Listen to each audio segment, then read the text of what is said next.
Hello and welcome to the first ever episode of the IT Factor. I'm Dan Kreger. I'll be your host and Sherpa on this little journey. Joining me for this particular episode is Rishi. Hey, Rishi. Hi everyone, I'm Rishi. I'm joining Dan's first episode. Excited and looking As am forward to I. it. Yeah. Yeah. So a little bit of background. I'm a consultant. We both work for a company called Incentra. I'm a consultant within Incentra.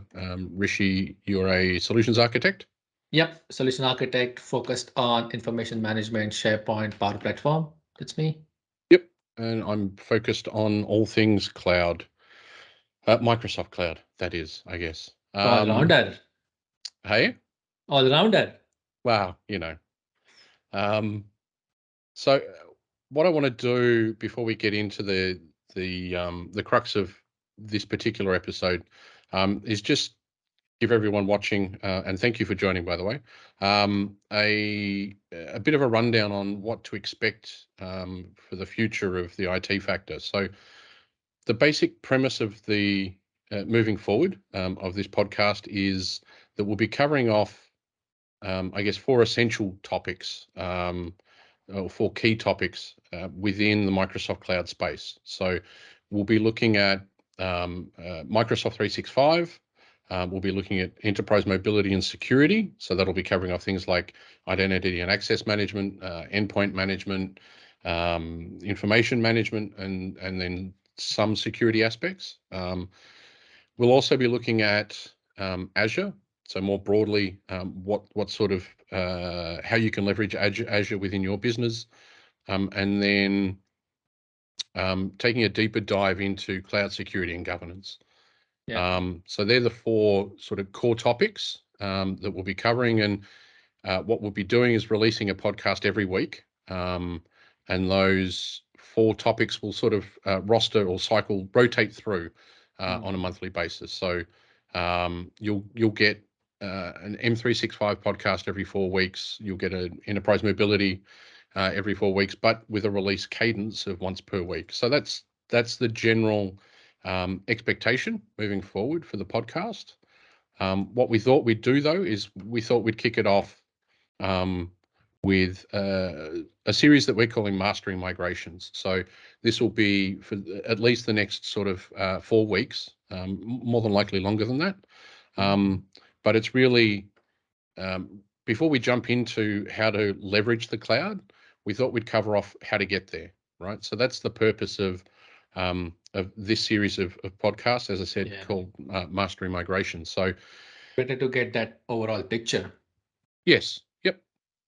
So what I wanted to do for this inaugural episode is just cover off Microsoft 365, what it is, and people will have heard of Office 365 and Microsoft 365. So what are the differences between those two, which we'll get into in a minute.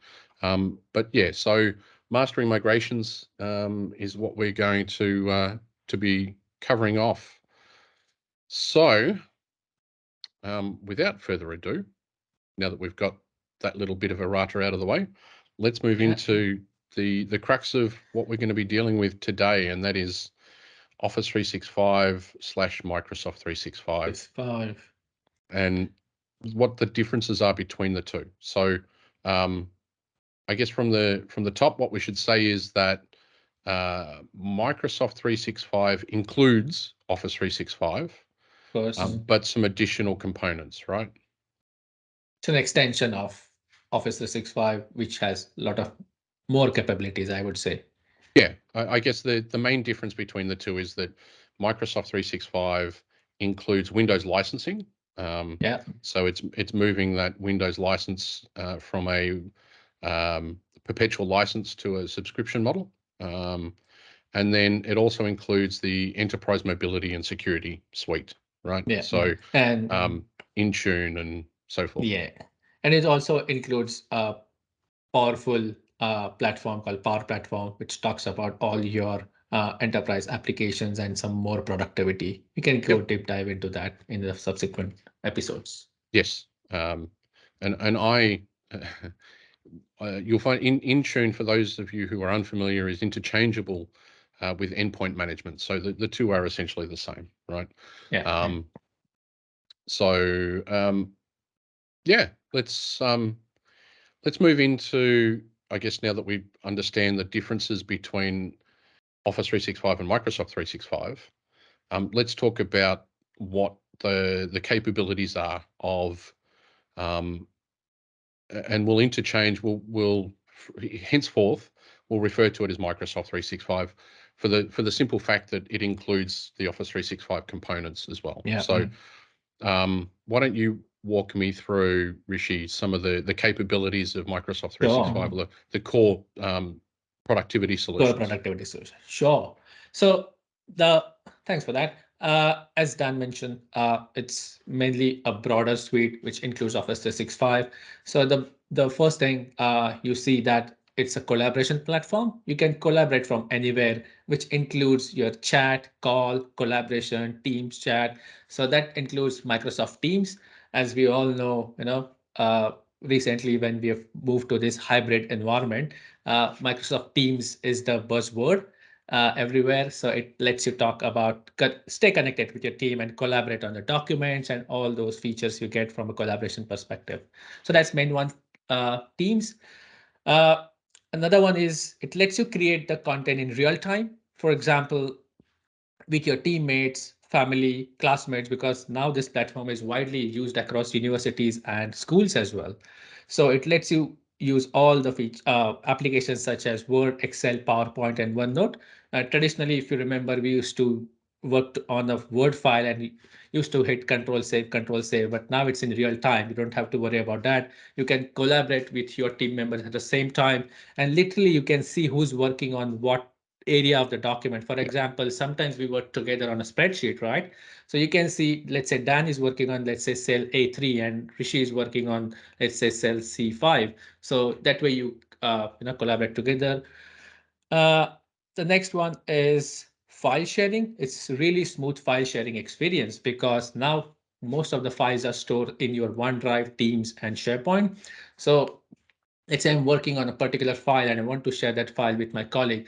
I can literally share that file in a click of like a 2 or 3 clicks. Make sure that I can set some settings like who I want to share that access to. Is it only that person or with the team? So real-time file sharing, which is really easy. Then next one is it lets you engage is your user and your organization by using a cool feature called SharePoint. SharePoint is all about sharing the data, news, knowledge, resources, because as you we all are in the social we live in social world, right? So we need Yeah. to have that same. I'm not saying that you have to have a Facebook or LinkedIn experience in the organization, but that social aspect internally in the organization as well.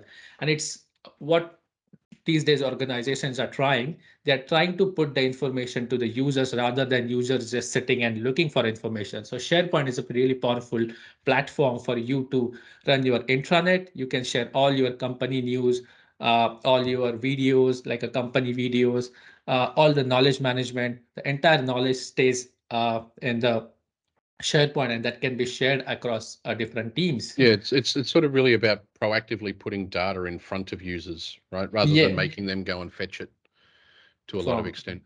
Exactly. And even Yep. it lets you search a lot of files and information, with Microsoft Search. I'm sure we're going to cover that topic. Uh, and then the next one is stay connected, because with this stay connected feature, is your Microsoft Outlook. Your emails can be as smooth as it could be because now you can go through your emails from your phone, from your iPad, from your web browser. I think that you should add something on an email because I know that's your area of expertise, right? Yeah, look at one of, I guess. But yes, so I mean, this one's one of in terms of Microsoft 365, this is one of the low-hanging fruit, right? Yeah. Email is one of the easier workloads that you can migrate to the cloud. Um, everyone uses it. We really sort of don't need to delve too deeply into that aspect of it. But it's worth pointing out. You mentioned that the social media aspect, right? And Microsoft, I guess, within the confines of Microsoft 365, have their own social media platform in Yammer, as well, which is included in Microsoft 365. So that's another product, I guess, that that they're bundling in. Yeah, you can create some office groups and all that stuff once we are going back to the full-time work, right? Yep. Some photography club and all that stuff. Yep, exactly. Yeah.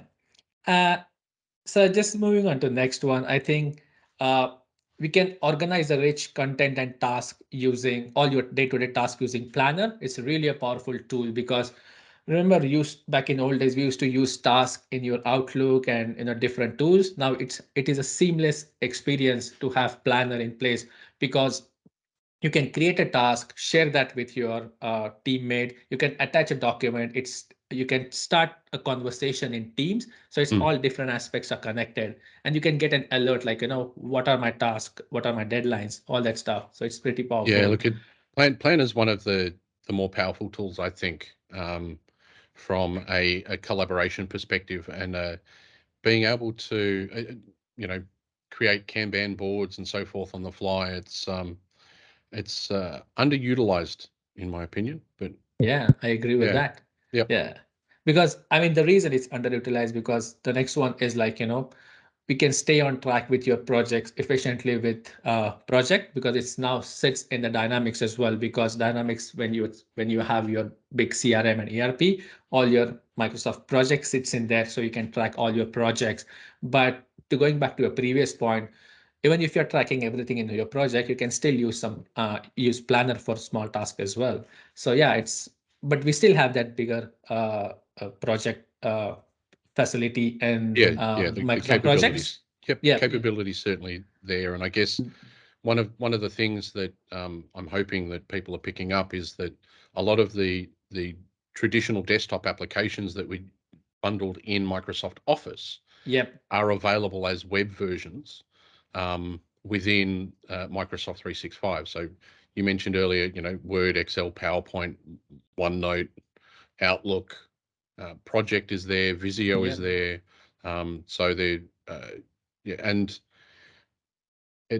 one would argue that the desktop version is invariably more powerful than what you're going to get on the web, but that gap is shrinking, right? exactly. The functionality within the web space is narrowing the gap to the desktop, and to the point where Microsoft's vNext for Outlook, which I don't believe is public yet, it was leaked, interestingly, but is basically the web version. Yeah, no, I agree with that. Yeah, exactly. And you can see all those timelines and everything. All those capabilities are there in the web version, even for the projects. Yep. Yeah.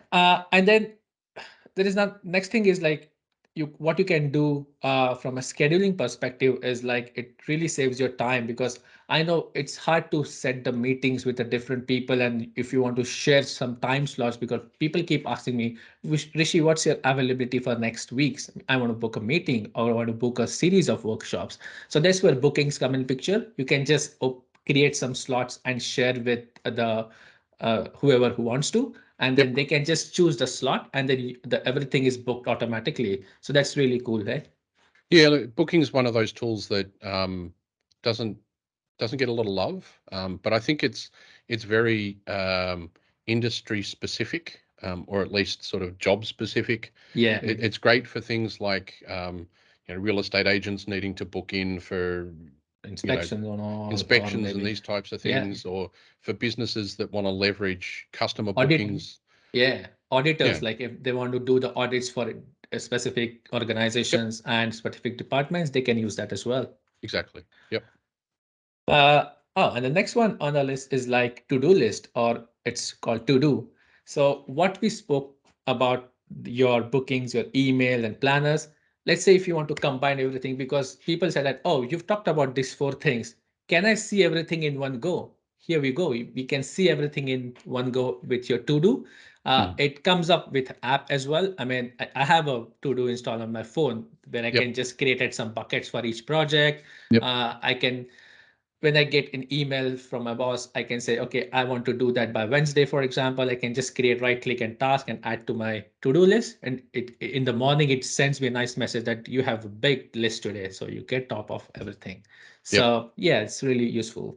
So, I mean, that sounds all and good. And for anyone who's mildly intelligent, they're going to see this coming a mile away. But all Yeah. of that's great. But what about security, Rishi? Oh, that's a good point. So yes, Microsoft 365 platform is secure. I mean, there are lots of security factors from a device perspective, access perspective, and I know we're going to have a separate episode on that. Yep.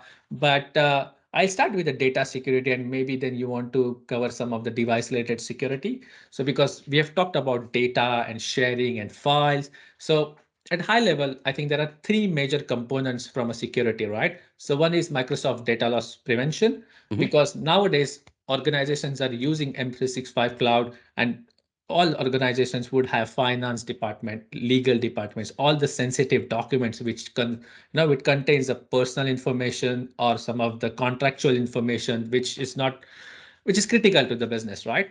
Yep. So with Microsoft data loss prevention, you can restrict based on the sensitivity of that document. Like, for example, if you have any credit card specific information or a personal information, you can restrict that document or that data to a certain department and make sure that it doesn't go out or not share externally.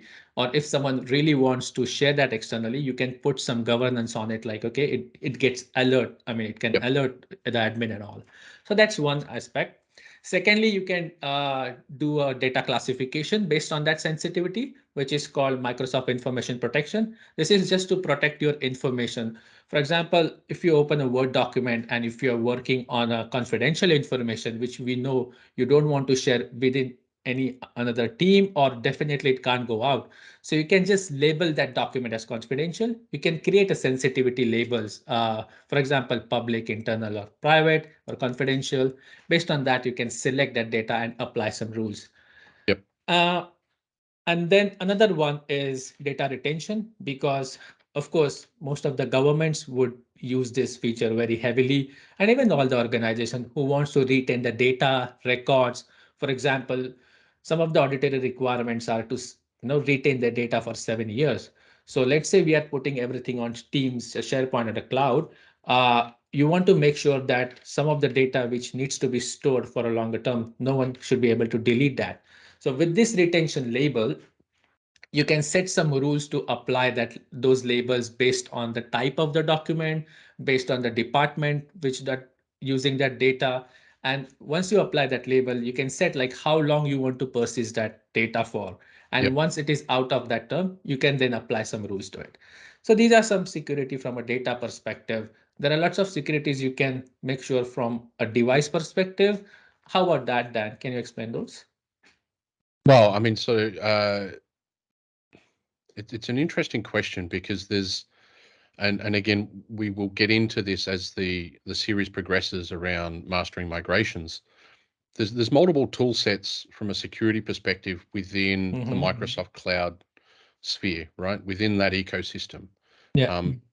And some of them will sit within Microsoft 365 and within that ecosystem. Some of them will sit within Azure Okay. and Azure Active Directory, right? So there are features and capabilities that that only exist in Azure Active Directory. That, from a device perspective, when we're talking about Microsoft 365 and we're talking about endpoint management, we're talking about from a securing your perimeter perspective and securing your data, things like conditional access and these sorts of things. There's other areas around device protection, but I think more broadly, what we'll get into as the series progresses is, and what you'll find, you the dear listener, is that security underpins every aspect of what it is that we do in the cloud. So when you're looking at migrating a workload from on-prem into Microsoft 365, one of the first considerations and something that is needs to be constantly readdressed and relooked at is the security aspect, right? Okay. So Yeah. That's yeah, cool. So certainly that'll be things that we'll cover as we progress through. definitely. So in short, maybe if I'm a business user, for example, if I have a file share, and because we are talking about migrations, right? So Yep. I should be confident that if we are migrating from on-premises, which is my secure server kept in my office, and if I'm taking that data into cloud, it has all those security aspects and have maybe more controls other than what I have now, right? Yeah, exactly. It's And good to know. yeah.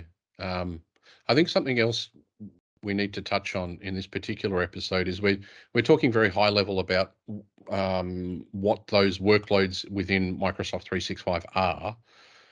What we haven't done, and it's, I'm sure, again, blatantly obvious to most listeners, is equate like for like, right? Yeah, So yes, you're migrating to the cloud, but what is it that you're going to be migrating? So sure. for mail, Microsoft Exchange, or insert almost any platform here. So you could be running POP mailboxes internally, right? You can Yeah. migrate those to Microsoft 365. You could be running Gmail. You can migrate that to Microsoft 365. You could be on an old Lotus Notes.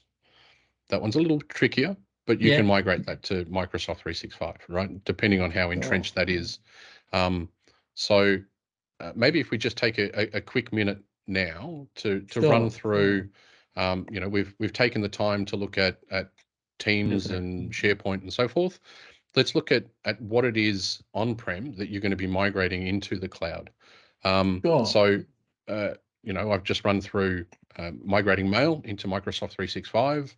Yeah. That then gives you Exchange Online, Sure. right, which is the product within the Microsoft M365.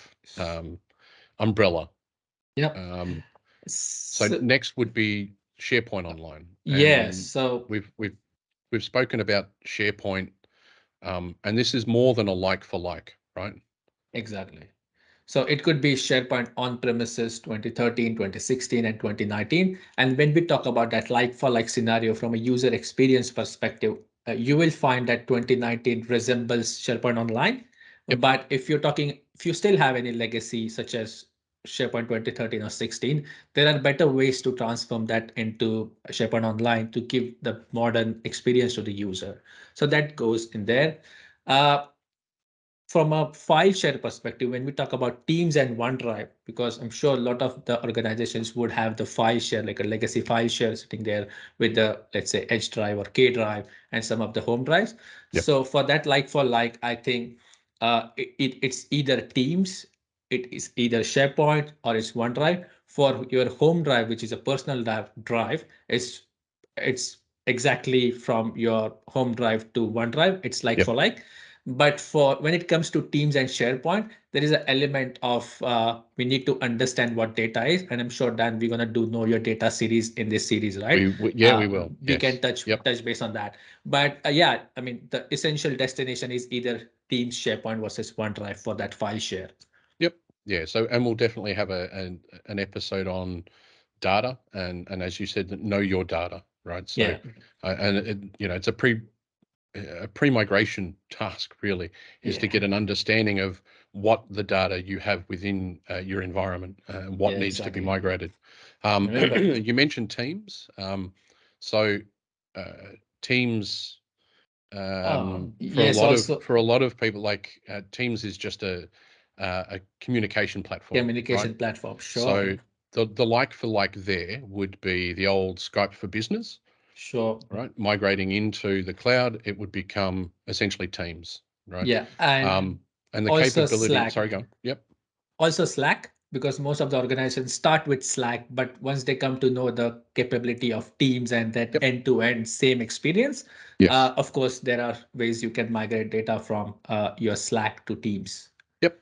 So, and also from an enterprise perspective, you've got that enterprise voice in there as Yeah, well. There's an additional sure. capability within Teams that's being sort of, from a legacy perspective, that sat within the Skype for Business, which as a product is sort of being deprecated. So Teams is more than just a communications platform, right? As you said, it's Slack. It's what Teams allows you to do is, again, much like Slack, is to pull in other applications that other SaaS-based applications that you're leveraging, and have that within that one interface, all right? those Kanban boards and all those Power BI reports and dashboard, everything can be pinned into that and have that one experience. And certainly, I think Microsoft's vision is that Teams becomes that single point, the single pane of glass for all productivity users, really. So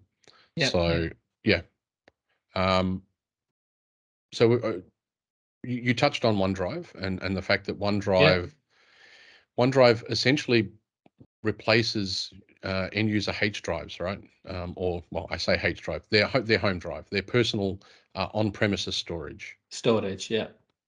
And it also syncs your My Documents and known folders like My Documents and Pictures. You can sync that and have that cloud experience. So essentially all your documents which are stored as a My Documents, it can be synced to OneDrive, and then you can access that anywhere from your phone or any web browser.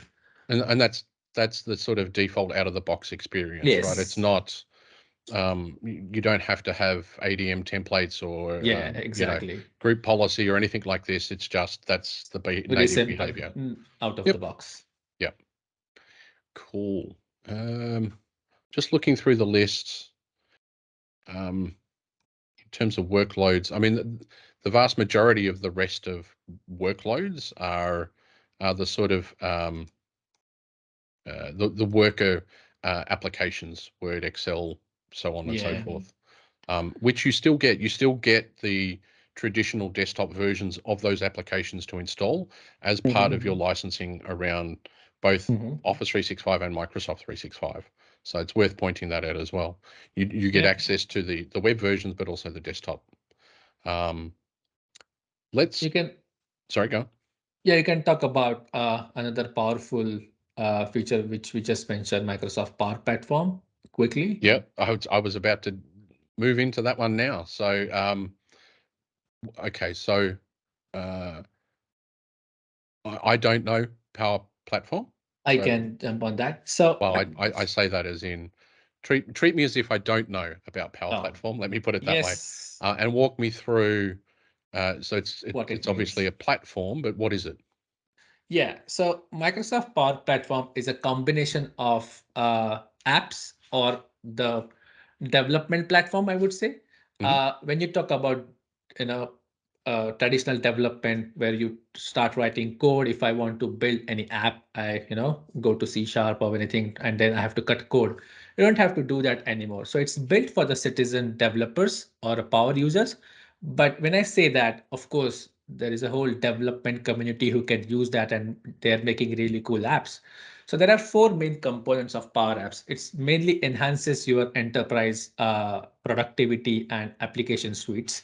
So one is Power Apps, which is a form. So let's say if you have a small process where you are trying to input the data. So rather than having any PDF form for your leave approval, or maybe if you're doing any inspection for any sort of a site inspection, so you can convert that form into an app. So user can go online and fill that form in terms of app. And that app can sit on your mobile or your company provided iPads, so that the field workers can go and input that data. And the next one is so just before you jump onto the next one, I've actually got a really good real world example of leveraging Power Apps. So at the height of COVID, I'm in Melbourne, in Victoria, the state of Victoria, heading down to get my jab, and I noticed that all of the data that they're collecting, the information that they're collecting from you as you go through, but also when you're giving them your relevant details and they're pulling that up out of the database and so on, all of that was built in Power Apps. Yes. So all of that, the data that they're accessing via API calls to backend databases that are hosted by, Department of, your relevant health department and Health so forth. department. Same for New South Wales. Yeah. So it's Yeah. not just for, simple data gathering. It can also be for much more complex Exactly. data applications. Yeah. And you know what? Why then? Because they really had whenever government had to build this, they really had a short time frame. So that Yep. exactly Power Platform is. You Yep. can build a real-time application in a shorter time span, Correct. making sure that it has all the security and all aspects, because you're Yeah, dealing with the personal data, right? Yep. I was about to say, and it's leveraging the security and compliance capabilities built into Exactly. Microsoft 365. Yep. Yeah. So that's we covered about Power Apps. The next one is Power Automate, because now we have got that data, right? We need to process that data with some processes, for example, approvals or some automation. Because if imagine we got that data and then we are manually processing that, it doesn't make sense, right? So you can put some automation capabilities using Power Automate. It's sort of a workflow engine, but at the same time it does a lot of automation. For example, reading those documents, converting them into PDF, or setting in alerts to a specific users. All those sort of automations you can do using Power Automate. Yep. And now, for example, now we have data, we have processed it, how to represent that data, because we need to have some cool methods of representing that data either to users or to the executives. That's where the Power BI comes in picture, right? So you can have all that data from anywhere, let's say from your Excel spreadsheet, any of your SQL database, or any of the different third-party database. You can get that SharePoint data. lists. I mean, SharePoint list, yeah, yeah, that's a pulling data good in. point. Yep. Yep. Yeah. And then represent that data in terms of different dashboards. And that's where you use Power BI. All your Gantt charts or your pie charts, it is all all out of the box features are there. And if you are a data evangelist, you will love playing with Power BI. Yeah, definitely. And then the next one is Power Virtual Agents. It's mainly for creating chatbots, because nowadays, people wants to talk to their customer 24/7, even out of office hours, right? Yep. So, and give them some relevant information. So rather than having someone sitting and receiving calls and responding to the customers, you can use the chatbots, even internally with your users. For example, if I want to talk to the team and get some information, I can talk to the virtual agent, which is your bot, and that bot can give you relevant information.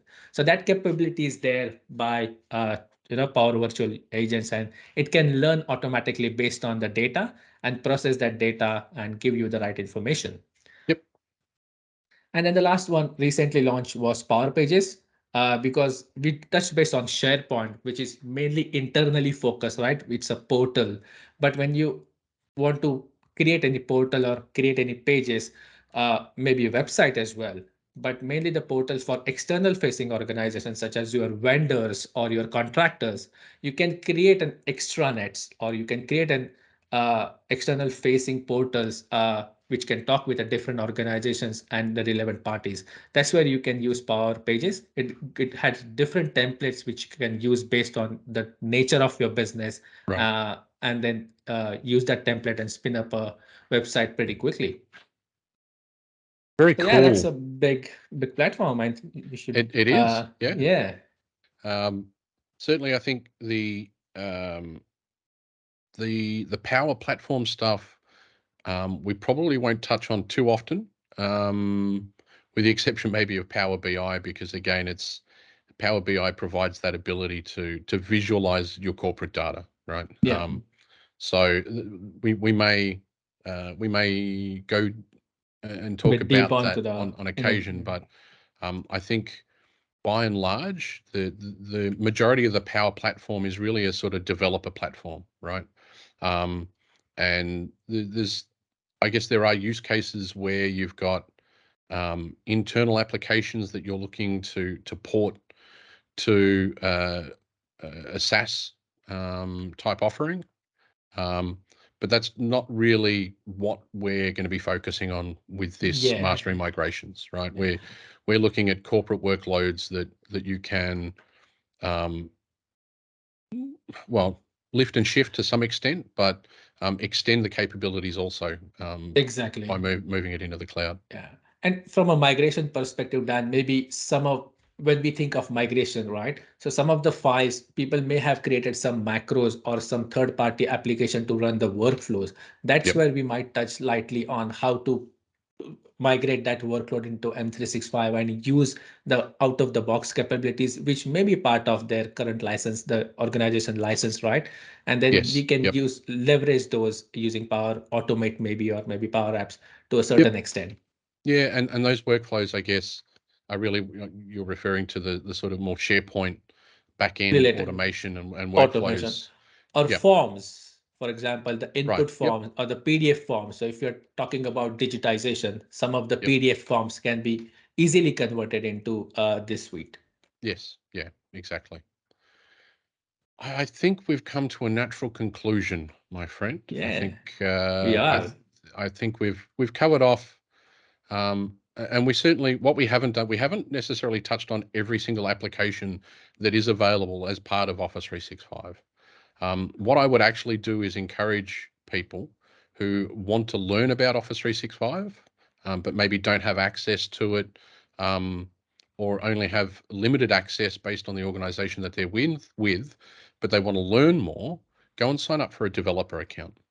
Yeah, Right? that's really easy. Yep. I think it's 90 days. You get 90 days to essentially, try it out. Get everything. Yep. And you literally get everything. Yeah. And get your hands dirty. That's the best way for me anyway. Exactly. Is And just dive in. yeah, I will just add one point to our listeners. So when you do the developer, it asks you that, do you want to install the default templates for SharePoint and Power Platform? So you get to install the default one and you don't have to build everything from scratch. It Yep. also lets you install the user pack, because then it creates the whole dummy organization for you so that you can see how to chat between the teams, how to create the teams. So it's a useful tool. Yeah, absolutely. Absolutely. Well, yeah, as I said, I think we've come to a natural conclusion. That's a conclusion. I will do my best to follow this up with, we'll try and get a blog post out, just really high level what we've discussed today. I'll include a link to Links. to signing up for the developer license for Office 365 or Microsoft 365. Yeah, some of the data packs which I just mentioned, we can provide some links. Yep. So we will provide that. I wish I could tell you where. Maybe head on over to the Incentra website, and we'll try and find a home for our stuff so that we can easily point it out to you in any future episodes, where we might be providing data to our listeners. But and it's worth visiting Incentra site anyways, because you will find lots and lots blogs created by our cool consultant on each of these topics. You can definitely deep dive on that. Yeah, absolutely. For now though, I think we're done. Rishi, thanks, mate. I've appreciate you Lovely joining today. It's a pleasure. And thanks everyone for tuning in. We look forward to bringing you the next episode next week. Thanks. Bye everyone.